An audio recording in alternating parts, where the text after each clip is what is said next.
right, welcome everybody to the Appleton HubSpot User Group. Welcome to our viewers online and in person. Got an audio issue. There we go. All right. Before I introduce our speaker today, I'm going to introduce myself. I'm Kelly Wilhelm. I'm Director of Marketing at Wider Group, and I hate change. This is where you all say, hi, Kelly. Yeah.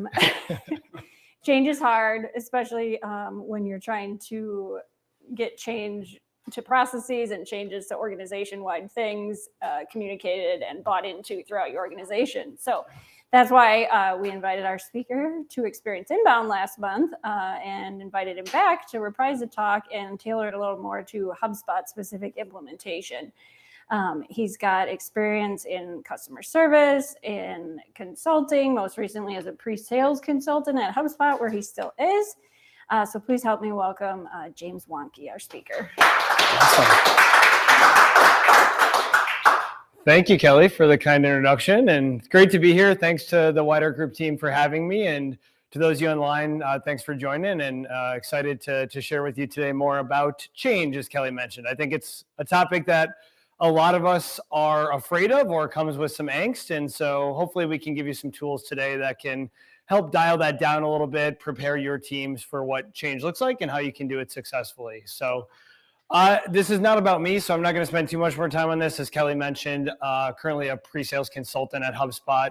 What that means is every day I talk with prospects, I talk with partners, I talk with sales reps who are all talking about change in some way, shape, or form. Whether that's change of coming over to HubSpot, whether that's an additional hub to HubSpot, or changing some sort of HubSpot subscription. All of that comes with some sort of change and motivators for change. So that's what we focused on here today as we go through. One quick call out, I did want to mention, Wider team, I saved you a little bit of time on your 2024 edition there. So creative team, I'm not a creative person, but you can probably tell that. But I just wanted to call out for those that are online that have not heard of Experience Inbound. Awesome event. We just came out of it about a month ago, but get that on your calendar for next year. I'm not sure when dates will be announced, but sometime in the coming months. But once you see it, follow the Wider team on LinkedIn. Make sure you get your tickets for that and attend next year if you haven't already. Or even if you have, come back next year. So again, we're here to talk about change. And what does change mean? How do we perceive change? How can we communicate change? And it starts out as a very simple term. But as Kelly mentioned, and I'm sure a lot of us fall into the same bucket, change comes with a lot of concern, a lot of hatred per se. And we try and soften that blow quite a bit by putting some other adjectives around it. Hey, this is just a technology change. This is just an efficiency change. Your job's going to be so much easier once we do this change. Might be proactive, might be for scalability, it's going to be beneficial. I promise you, it's going to have huge impact. And the more we talk about it, the more we try and soften it, the more intimidating it becomes. And so the goal for today, as we talked about, is to really give you the tools to ensure that you can prepare for change properly, execute change properly as you go about that change, on the other side with a successful change. So this is probably not what you're going to see when you announce any type of organizational change in the future. Sometimes this is what we're expecting. Hey, we're going to use HubSpot. It's really easy to use. It's going to give you time back in your day. You're going to be able to do all these great things, have all these great results to show for. However, there is a barrier to that, which is the change of getting there or getting from what you're doing today to that future state. So let's tamper down some of those expectations, level set a little bit more with what the reality is, which is that 32% of people are going to respond favorably or be open to a change when that's announced. So that's about 1 every 3 people. If I'm looking around the room, we've got about 10 folks in here. So maybe 3 would be excited. It means I've got 7 that I've got to convince. What are the benefits? How do we get over those fears and those challenges that are going to come with the change?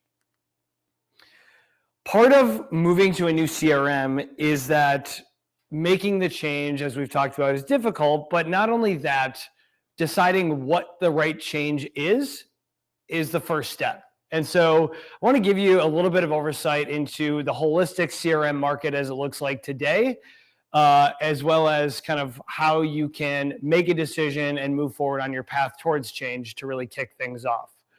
So right now in G2 Crowd, there is 842 CRM platforms listed. This has probably gone up since I've created this slide, but clearly if you are looking to change CRMs or start off with your first CRM from maybe spreadsheets or some other way that you track your contacts and your information today, there's a huge decision to be made just to really figure out what is the right platform.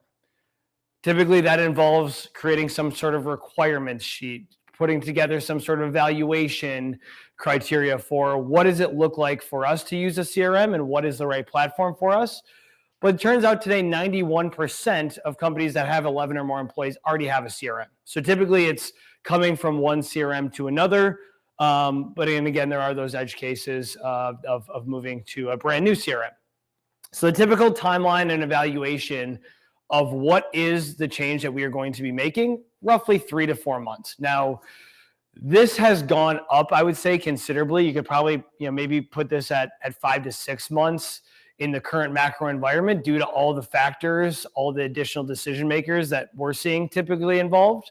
But moral of the story is it's a long process, it's a tedious process, and in most cases, it's an intimidating process to even get started. So again, as we look at those that have a current CRM, 48% of sales and execs would tell you that their current CRM does not meet their needs. On top of that, a little bit more would tell you that their current CRM is costing them revenue opportunities today. So there's an appetite for change for at least half of the group out there. They know there's a problem, but in order to address that problem, they have to undergo some sort of change. Now, according to Freshworks, 89% of companies that change CRMs see a significant revenue bump. Now, this is not a HubSpot quote, so I'm not going to say what significant means, but I think we've all seen and we've all been a part of, probably looked on HubSpot.com if you haven't already, look at some of the case studies, some of the adoption stories. There is a prize at the end of the journey. It's a matter of executing the journey successfully to get to that end state. So here's the problem though. 50 to 70% of CRM projects today fail.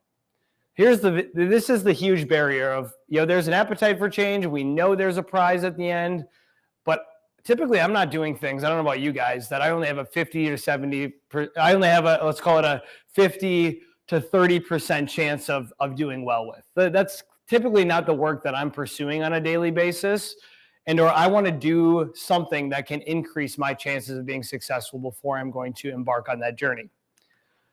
So here comes change management, which is really going to be your key to the castle of making sure you give yourself a much better chance of changing CRM successfully. What the results show from ProSci is that if you change manage your CRM or any other digital transformation project for that matter in an excellent change management fashion, that's going to increase your chance of success by 6 times.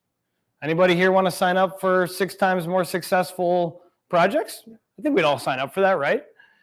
However, excellent change management is not an easy journey. It requires a lot of detail, a lot of resources. So the good news is in this class today, if you even get a C, achieve fair change management, apply some change management tactics, you can still be 3 times more likely to be successful on that journey. So again, I'm going to give you a lot of tools, a lot of resources to embark on that journey, to help you along in terms of making sure you are change managing the right way. But keep in mind that not all of these are going to be required for you to significantly increase your chances of success. So that begs the question, what is change management? James, what are you talking about when you speak of this change management initiative? Well, when we look at change management from a HubSpot as well as from a ProSci perspective, we are specifically looking at the people side of change. We know there's a component of changing the platform. We know there's a component of changing processes as part of this.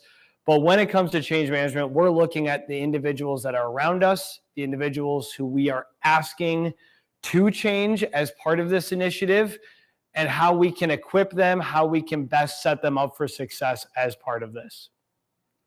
And so the model that ProSci has put together, which we have followed and that I have been certified in a few years back, is what we call the ADKAR model. And so it lays out the different pieces of the framework for change management, which start with awareness of how can we make users aware of the change we're embarking on. Again, as soon as they hear that word change, they're going to be running. But how do you bring them back? How do you tell them, inform them, and equip them with what they need to do, what they need to know to get on board with this change? Next is building the desire for change. We know that there's going to be roughly, let's call it 70% of individuals who are going to be immediately frightened by this change. How can we work with them? How can we build their desire to change in order for them to see what is that prize we're after? What are the business outcomes that we're after? And ultimately, what's in it for them is a big driver of building that desire for them to change. Next, we're going to focus on the knowledge. What do they need to know? What skills do they need to have that we need to equip them with in order to execute this change? For some users, it's going to be that they've never been in a CRM before. We see that a lot in industries like manufacturing, financial industries is another one where typically some of the users have never been in a CRM platform. They don't know what to expect, and immediately they just know that it is going to impact how they do things today. So in order to build to that, we need to give them the ability to change. That comes with the skills, that comes with the knowledge, that comes with the desire, really everything above building into their ability to change. And then one of the things that we see most forgotten when it comes to change management is the reinforcement. One of the things that we talk about a lot at HubSpot is you should really be relaunching your CRM up to 4 times per year to really ensure that you are reinforcing the change. Now that relaunch could be retraining, that could be some updates you're making to optimize. Relaunching can mean a lot of different things to a lot of different organizations, but keep the CRM top of mind and really figure out a way to continue to build, continue to adapt, and continue to retrain your users to set them up for success. So that's the model we're following. What are the typical influences of change management? These are our 4 areas here where we see when change management best practices are followed, you're going to see the results in these 4 areas. The first is adoption. Typically, this is table stakes for a successful CRM rollout. If you give your users the awareness, the desire, the knowledge, the ability, and ultimately reinforce the change, you're going to go a long ways towards achieving that adoption and that overall satisfaction of those users in the new platform. Project success. Now, this is a wide net that I'm casting here when I say success, but typically what that means to an executive or a business leader, whoever is really responsible for this change, is did we complete it on time and did we complete it on or under budget? And so change management can help mitigate a lot of those factors that typically will increase either the time or the cost of a project based on equipping our users and doing the right things up front. Business results, any change is going to have a desired business impact, ROI. That is certainly impacted by change management. And then last but not least is how your organization views future changes. A lot of the individuals that I talk to on a daily basis have had a failed CRM or are in the midst of a failed CRM implementation at some point in time, hence why they're talking to HubSpot. But they are so scared because of what has happened in the past that has informed what they feel like the next change is going to look like. So any change you make, that is going to parlay itself forward into future changes for your organization. All right. Last part that I'm going to cover that's kind of a rework of some of the things we covered at Experience Inbound is 5 critical change mistakes that I want you to avoid. I think change management is one of the topics where You learn a lot by knowing what not to do, and it can really inform your strategy of how you successfully apply change management. And so the first mistake is having an ineffective sponsor. Now, ineffective sponsors can result from a number of different factors, one of which is that sponsor doesn't know what they're supposed to be doing. And to no fault of their own, they have not been equipped with change management knowledge or expertise of how this should roll out. A lot of times in our evaluation processes, that sponsor is fairly inactive and not brought up to speed on all the decisions and or conversations that have been happening. And sometimes the sponsor that we identify up front is really not the right sponsor to be rolling out a CRM. For example, many times we see that, well, IT owns the budget for the CRM, so naturally the CIO or the VP of IT should be our executive sponsor, but getting a CIO or a VP of IT to announce, to follow up, and to be active as part of a CRM rollout and the people side of change is typically not a good combination. So figuring out who that sponsor is, typically that's going to be the budget holder or the one who is really designing and building out what are the business impacts or making the business case justification for this change. So equip your executive sponsor, identify who that individual should be, give them the tools to be successful by keeping them and involving them early and often. How does this correspond with our change results? Going back to ProSci, extremely effective executive sponsors give us a 73% chance of meeting or exceeding our expectations. So three out of 4 times, if we have a great executive sponsor, we equip them, they're active throughout, and they play their role, we're going to be successful. But again, even going down, if we have a moderately effective sponsor, we are increasing our chances of success by almost 60%. So change sponsorship, executive sponsorship, absolutely critical in these situations. Involve them early, involve them often. Communication. So inadequate communication is another huge factor. Typically, some of the things that we see in communication is that we don't start communicating early enough.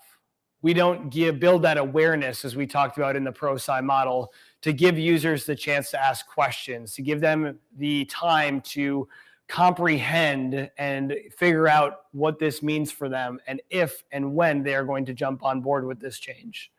So it's important that we communicate early, we communicate often, and that we communicate in a number of different ways. Not everybody is going to read that 5-paragraph email about change management that you send out about this new initiative.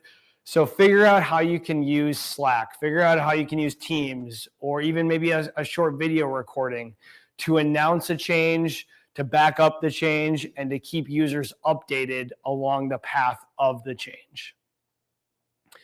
One of the other things that's really important to keep in mind with this messaging is to figure out what messages should come from your executives, what messages should come from your people leaders, and what messages should maybe be sent out via other communication channels. So for example, as we're talking through, Kelly, this is how it impacts your role, that's probably going to best come from your people leader or your individual manager. And that might be best served in more of a smaller group setting where you feel comfortable asking questions, where you can get the clarity you need and have the safe space in order to do so as part of that sender-receiver type of relationship. So all of these, which I'll touch on here in a minute, should really be part of your overall communication plan, which is going to be one of the tools we touch on here in a minute to enable successful change. The next one is resource misalignment. So this is the 3rd out of 5 that we're going to cover here. But typically when we say resource misalignment, what we're referring to is that we don't have the right resources in terms of bandwidth or the right expertise to execute whatever change we're embarking on. Oftentimes when we talk about changing over to HubSpot CRM, users say, well, James, you're telling me this is really easy to build. It's really easy to use. It's really easy to maintain. I'm pretty technology savvy. I think I can do this myself. Why do I need, a partner? Why do I need these other professional services from HubSpot to help me? Clearly underestimating the change that is being undertaken here in order to be successful. Yes, HubSpot has an easy platform, but there's so much more that goes into this change from a strategy, planning, and overall execution process than really just standing up a new platform. The other ones that to think about here are budgeting and timeline. I can't tell you how many times I've had teams come to me and say, hey, our Salesforce expiration is in 2 weeks. We'd love to get a new CRM. What can you do for us? Clearly, judging by the laughs and everybody, that's just not going to happen. So figure out your timeline, figure out potential budgeting or what's left in the budget that you've allocated towards this project, if any, so that as you go into this change, you have a good sense of what are we working towards. Let's get all the key players involved and let's make sure we're doing this the right way with the right resources the first time. Number 4 is the inability to effectively measure change. So a good example of this is a lot of times we have organizations that come to us and say, hey, we just want a month trial. We just want to try HubSpot for ourselves.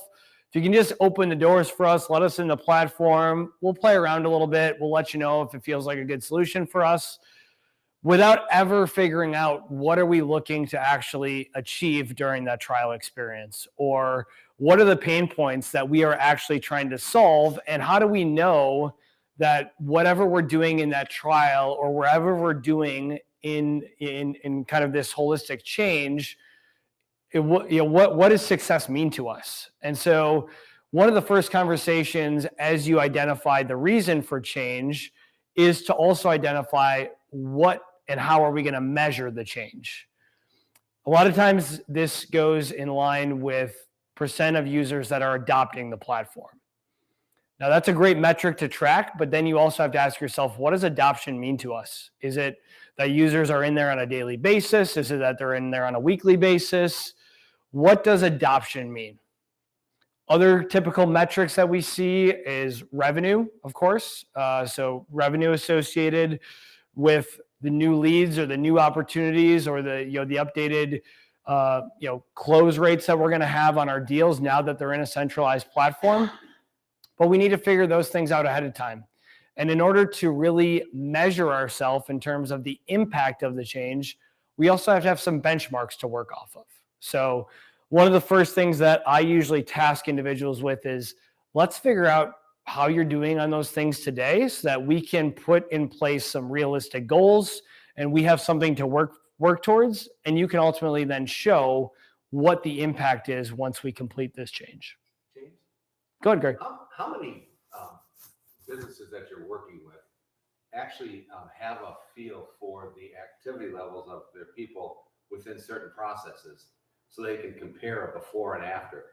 Because it seems like that would be one of the things you want to look at is how has their activity changed to, from more unproductive to productive activities that have outcomes. Yeah, it's a great question. And a lot of times that is almost a driver of the change, is that they don't have that visibility today. And so that could be the reason why they're looking to make a switch. But I would say on average, maybe 60% or so have that level of visibility today. Now, I would say most, even if they have it, they may not know they have it, and they may not be tracking it on an active basis. So the challenge here is to go back and maybe get that information, or at least try and estimate what that is today. If it's not in the platform, maybe it's a survey of sorts, or maybe it's some sort of baseline that we can gather. And in those cases, sometimes we opt for more of a qualitative type of approach where we say, Mary, how happy are you with the platform today? Or how is it affecting your day-to-day?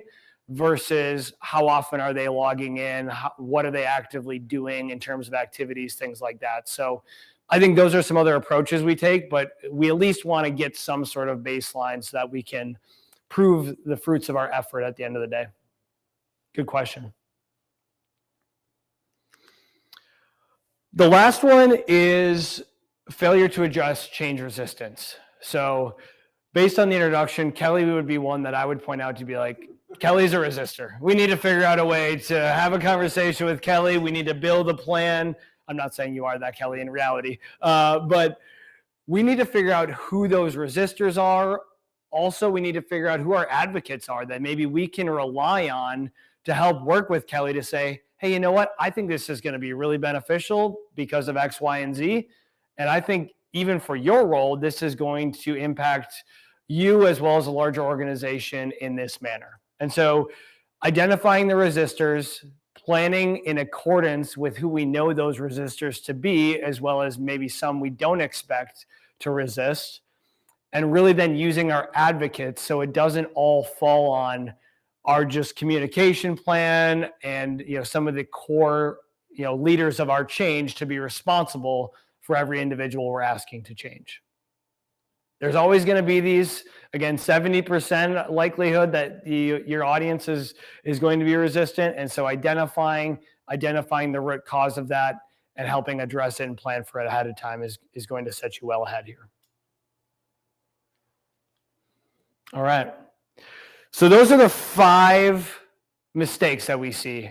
And so now I want to transform from 5 mistakes to really giving you a recipe and giving you some tools that you can use to help successfully avoid those, as well as equip your teams and make the case for HubSpot as a CRM, HubSpot as a platform, or whatever other change you're looking to make at your organization. So this is a recipe that I put together, a nice little recipe card for you, which really outlines what are some of the key ingredients and some of the key equipment or tools that you're going to need to embark on this change journey. So calling out at the top, we've talked about kind of the prep time or the evaluation time for a CRM, 2 to 3 months on the low end. That's probably more like 4 to 5 months on the high end. Cooking time is more of, hey, once we embark on the evaluation journey and we get that streamlined, we're going to have a time to go through demos, finalize our selection. We all know the legal and procurement fund that typically comes along, and then also the implementation process. So that's kind of what's all baked into that cooking time there.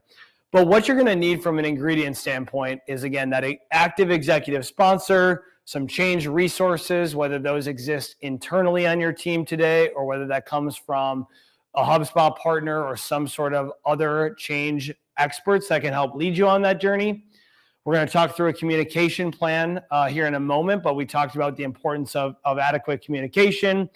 And then you're going to need some business objectives or some of those desired outcomes or impacts to really help drive this change.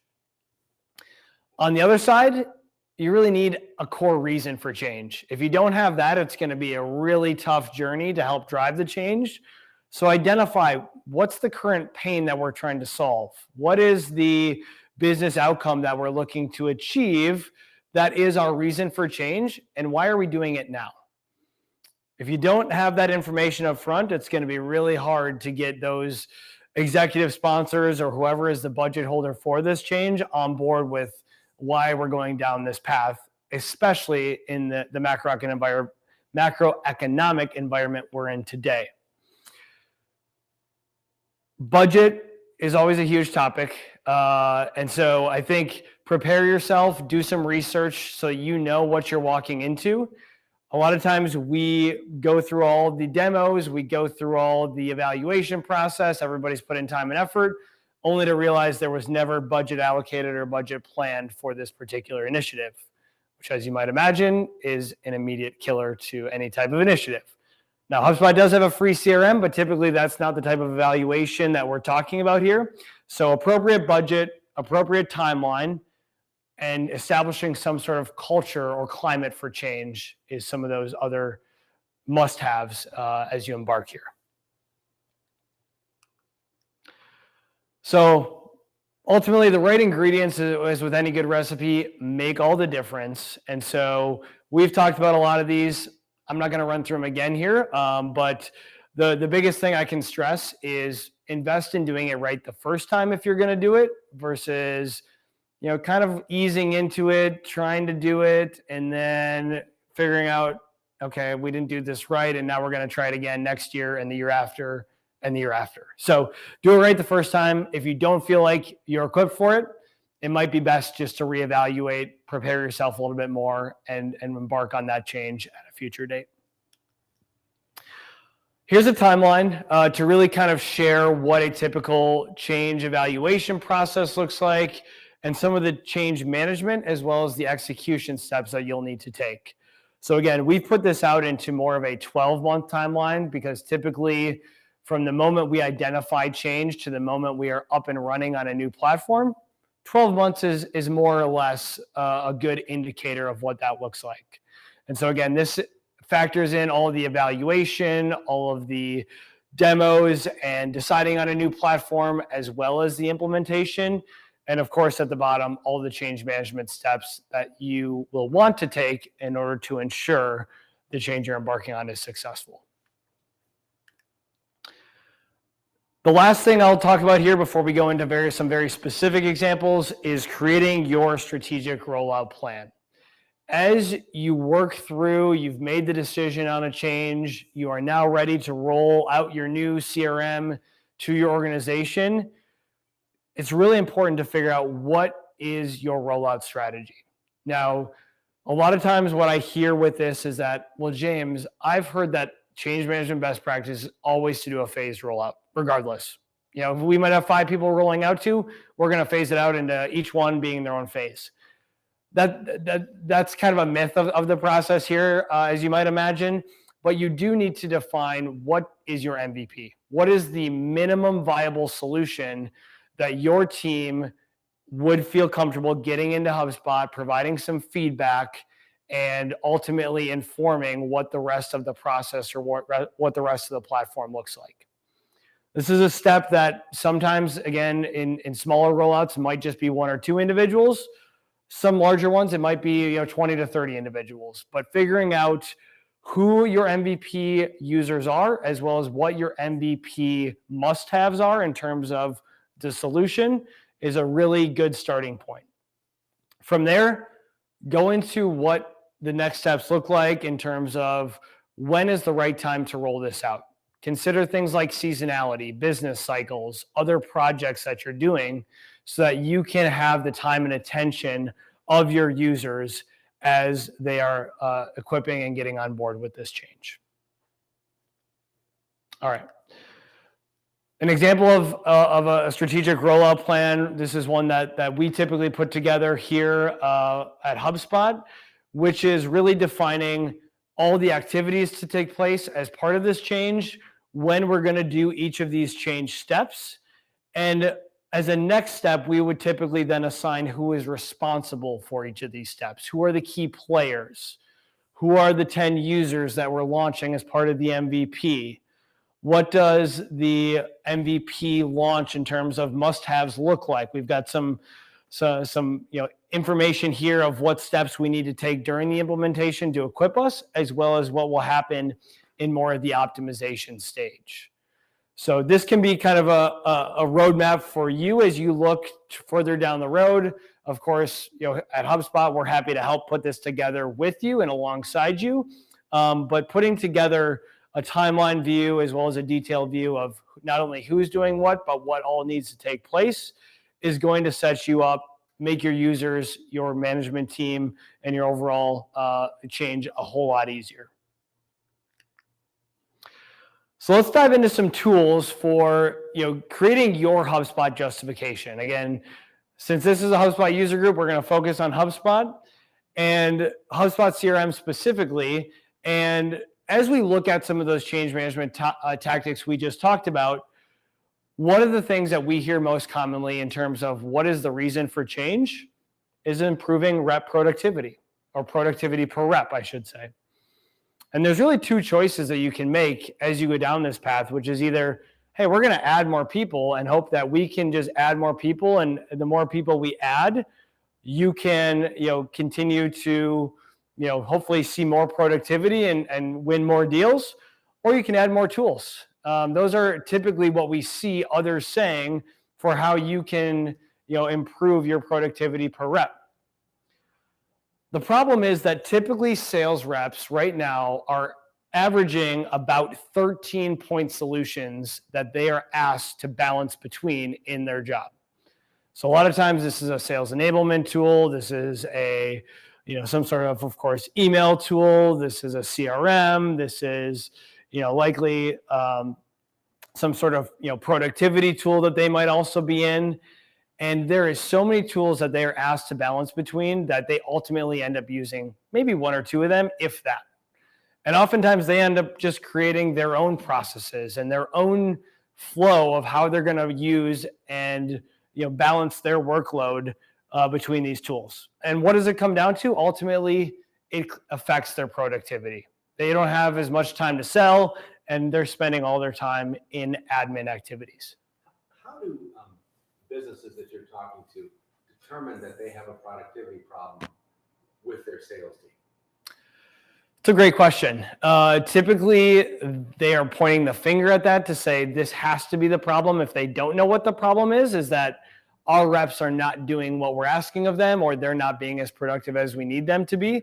A lot of times there are metrics out there in terms of whether it's number of emails sent, number of calls made, that they may have some sort of guidance into, but they have a really hard time interpreting. Does this usually happen after a business has already addressed their lead gen issues? Or does this come, because which is the cart and which is the horse? Yeah, that they typically don't know, I would say. And so I think those two go hand in hand, obviously. Yeah, please. Well, that's what you're here for, right? And that's what our partners are here for. So, I think they know they need help. They know they have a problem, but they don't know exactly what the problem is. And so they oftentimes will point the finger. Sales reps will push back and say, I don't know what else you want me to do. I don't have the qualified leads as you're referring to do what you're asking me. But again, then on top of that, they have a number of different platforms that they're being asked to use on a daily basis as well. Another problem is that typically, as reps have more admin work to do, they're going to be less likely to use the CRM. They're going to be less likely to use those tools that we're asking because it is not providing value in their day-to-day. And so sales reps, again, based on these insights, use maybe 60%. I think that's probably fairly generous in a lot of cases of their tech stack. And 50% say they don't find the tools useful, basically. And so, there are a lot of point solutions out there that are not integrated in a typical tech stack, and thus it's creating manual work in every tool that a sales rep is being asked to touch. So what does that all result in? Typically 41%, that's 2 days out of the week, let's say, is not selling. And it's costing companies roughly 40% in additional revenue opportunity. So as you make the case for HubSpot CRM, this is really one of the things that you can lean into is, hey, instead of having those 13-point solutions, let's scale that down into maybe one, maybe two. Maybe you need a calling platform on top of it. Maybe you need, of course, an SMS platform or some other platforms to stand beside HubSpot. But let's get everything into one place to enable that single source of truth and that one-size-fits-all solution that your teams can use. Let's skip through a few of these slides, but these are a few of the slides that we use as we have some of these conversations to really identify, articulate, and reinforce the pain to say, what would your teams even do with 41% more time? I'm guessing they wouldn't know what to do.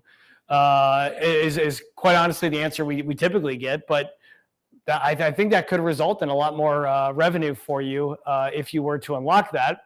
And so the four things that we typically talk about when we are talking HubSpot CRM is that streamlined tech stack to avoid those cobbled solutions that typically aren't integrated and that typically are not being used, more or less. Of course, a CRM that is easily adoptable, less duct tape between systems to say, hey, We've got this nightly batch that sometimes works and sometimes it updates appropriately and sometimes it doesn't. And also then giving you the insights to be able to identify the problem. Is this a lead gen problem? Is this truly a productivity problem from our sales reps that they are not taking or the amount of activities or logging their activities, logging the data that we're asking them to? It's a RevOps conversation. It is. Yeah. It absolutely turns into a RevOps conversation, no doubt. I think to Greg's point too about the cart, horse, chicken, egg, whatever Yeah, you want to call it. That, if you, a lot of times we run into marketers who are using Marketing Hub robustly, and they are trying to get buy-in, from the sales team to get rid of a current CRM or to use an integration kind of thing. And I think another piece of that argument for doing so is not just what could you do in more time, but what if you didn't need more leads? Yeah. Like, what if you could close more of the ones you have? Absolutely. That's a big piece of the puzzle too. Spot on. Absolutely. I know we're running short on time here, so I'm going to run through a few of these slides. And I also do want to stress that if you want to work through some of these or you're looking for more specific guides, feel free to reach out to me, connect with me. I'm happy to do some more detailed work in terms of what this could look like for you. But this is really the overall journey, the mountaintop, if you will, of how you can work through how HubSpot CRM can help you achieve those results by starting by giving more time back and ultimately delivering great customer experiences, converting on more of those leads that you do have. The results. So typically this can help ease some of the change fears when it comes to switching to HubSpot is, hey, we're going to ramp quickly. So it might be a little painful to change, but we're going to make it quick and painless for you, as well as you're not going to see a better or more efficient return on investment in terms of when your users are actually in the platform. And ultimately, you're going to see more deals closed and more efficiency in terms of your deal close rates as a result of this. One thing we talk a lot about as well in terms of change management is don't just take data from your current CRM or your current database and dump it into HubSpot and expect great results, because that's not a good process and that's not a good tactic for anybody. So again, stressing that your CRM is only as good as the data inside of it. That is not only what we migrate into it, but that's also keeping up with the data and ensuring the data model is intact with that. And then really then figuring out, as we've talked about here, how can marketing and sales work together? So HubSpot's unique in that it provides both in a single platform. So there's no excuse of, one not talking to the other because they are literally ingrained with each other. But in order to properly execute that, of course, there needs to be some processes and some, clear delineations in place of when things get handed to sales, how we do lead scoring, what we're handing to sales, and when. So these are, again, just some slides that you can use to really help identify what it is that you're doing today, what it is that you're working towards, and how you can, really create that business justification that we're after in terms of, the reasoning for change. Again, working with HubSpot is going to support you in all these different areas, just to name a few. And so for your business use case, I think it's, really dialing down what are the 2 or 3 things that are really driving this change, and how can we really drill into those to ensure that we're doing those things well and that HubSpot is the right choice for that. And then last but not least, rely on success stories. We have a number of success stories on our website. We've got a number of success stories that we have in that are very industry specific and use case specific that we're happy to share, and that our partners have in terms of areas that they've worked. So feel free to reach out to HubSpot, to the wider team, to really help engage and figure out how we can use some past success stories to really inform and educate you on your upcoming change. Yeah. When you were talking about the post impact, did you do any segmentation about where somebody was coming from? So talking about the most common, which is probably Salesforce to HubSpot. Yep. And then Dynamics to HubSpot. Correct. And go from there. nothing to HubSpot. Because relevancy really comes down to how does this fit my situation? Right. And so are those metrics relatable? So it's a great question, Greg, and we have some specific metrics for each platform. We have some one-pagers that we'd be happy to share on each platform as well in terms of what does that specifically look like for that segment. So it certainly does change things in terms of what you're coming from, what platform you're coming from. There are nuances to that too in terms of, do you have a super complex sales force? Do you have one who, that wasn't used at all and thus there's not a whole lot in there? But we certainly have some of those numbers, and it does play a significant role in what that looks like and as part of the change success and the overall change process. So I think those are some of the case studies or some of the more detailed information that we can certainly provide. And again, I've got some resources here. I don't know if Kelly, if there's a way to maybe send out some additional, more specific resources as a follow-up here, but I've got some of those that I can share that I think can help guide that conversation. You got it. I'll open it up at this point for any other questions. I don't know if we have anybody on. Just asked if there were questions Okay. out there, and we haven't seen any responses. Are we at time, Mary? 4:15. All right. All right. Well, we'll hang online for a few more minutes. If anybody thinks of anything, Mary will keep it open. But we'll also send out the recording, and James passes along other resources. We'll include those in the email with the recording as well. Awesome. Yeah. James, are you somebody that we should be reaching out to when we're looking at a situation that it could use a more focused perspective, an ability to really look at the situation and say, oh, I've seen one just like this, and here's what you could expect making a change. Absolutely. That's really my day in, day out, Greg. So anybody who could use some help in kind of creating a more customized plan, feel free to reach out. And if it's not me that's best to help, I'm happy to find the right resources at HubSpot to ensure that we get you the information you're looking for. But we've got so many resources that it's hard to condense, and it's hard to really kind of create an easy way to share all those out. But happy to help with those specific scenarios and work through that. Because I got a couple in mind. Yeah. That have been, Let's chat. have been troubling opportunities for a long time. Yeah, absolutely. Yeah, we've run into that a lot over the years of, if they're a longer term HubSpot client, which we may have some online even too, where you started with Marketing Hub way back, and so it's been your marketing CRM for a long time, and you've just never been able to get that organizational buy-in. So it sounds like there's some HubSpot resources that can help you specifically build your case. There are plenty of resources, and again, there are a lot of resources for a lot of different situations. So happy to help anyone who's listening or anyone out there who could use a more customized model.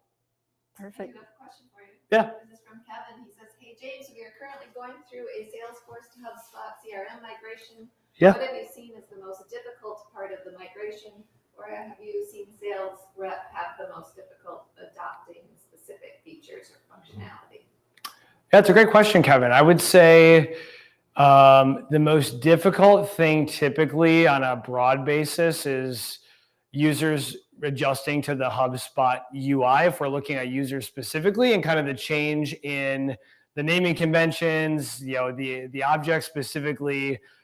Instead of accounts, it's contacts. Instead, it's the companies now. It's deals instead of opportunities. So I think that is something from a core user standpoint. The HubSpot UI is certainly a lot different than Salesforce, whether it be Classic or Lightning. From a overall transition standpoint, I think it's really the mindset shift of needing some development resources or a very large admin team from a Salesforce perspective to really realizing that, HubSpot makes it really easy for us to make adjustments, and we don't have to create and customize and develop all these things that we used to have to do on Salesforce. Instead, those tools are right at our sales operation leaders' fingertips or whoever is managing the platform. So I think those are two of the things that we typically see.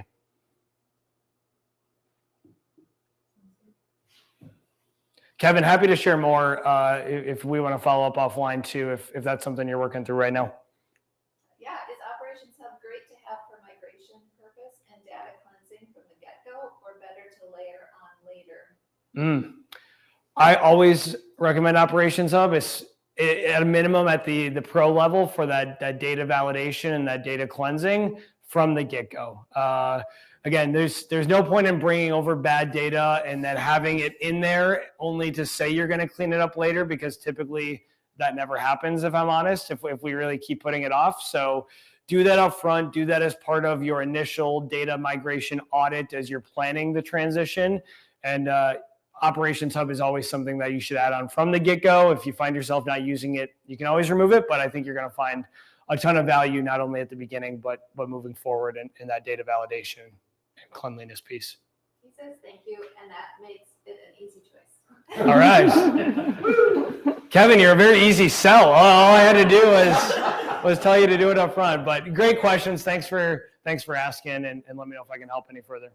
We'll send his contact information in the follow-up. Okay, great. All right. Well, one last plug for joining us in person next time if you're online. If you're located, I know there's a Milwaukee HubSpot user group, but I think we are the only other HubSpot user group in Wisconsin besides Milwaukee. So we'd love to have you in person. We have snacks and drinks in the back that you can't see right now, but you can see if you were here in person. So thank you, James. And again, we'll send out the recording. And if you have questions, we'll make sure that they get to James. Thanks, everyone.